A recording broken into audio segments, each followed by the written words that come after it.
বন্ধুরা, আমি রানাঘাট জংশনে এসেছি। এখান থেকে যাব চাপড়াতে। তো দেখো, অনেকটা লেট করে বাড়ি থেকে বেরিয়েছি, নানা কাজ ছিল সেগুলি সেরে আমাকে বেরোতে হয়েছিল। আমি যাব ফুল দেখার উদ্দেশ্যে বাগানে। তো দেখো পৌঁছে গেলাম সন্ধ্যার আগে আগে। কি সুন্দর ফুল উঠেছে। এই ফুলগুলির নাম জানি না। আর এই পাশে গাঁদা ফুল ভর্তি। তো এই গাঁদা ফুলগুলির ভিডিও দেখাচ্ছি কম বেশি। তারপর অন্য দিকটায় দেখব। তো আমি দেখো ফুল দেখার থেকে লোক দেখছিলাম, কত কত লোক হয়েছে। তো দেখতেই পাচ্ছে বিভিন্ন রকমের মানে জমিটাকে মানে ভাগে ভাগ করে বিভিন্ন রকমের ফুলের চাষ করা হয়। তো আমাদের এখানে সচরাচর ফুলের চাষ দেখা যায় না, গ্রাম অঞ্চলেই বেশি চাষবাস দেখা যায়। তো কিছু ফুলের নাম, আমি যে সমস্ত ফুলগুলি এখানে আছে কম বেশি নাম জানি, সব ফুলের আমি নাম জানি না, তাই তোমাদের সঙ্গে নামগুলিও শেয়ার করতে পারছি না।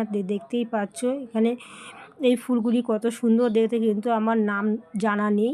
তো এই ফুলটাও দেখতে পাচ্ছ। আর দেখতে পাচ্ছ কত লোক ভিড় হয়েছে। আজকে একটা বিশেষ উদ্দেশ্য ছিল, এটা সরস্বতী পুজোর ভিডিও, তাই এটা শেয়ার করছি তোমাদের সঙ্গে।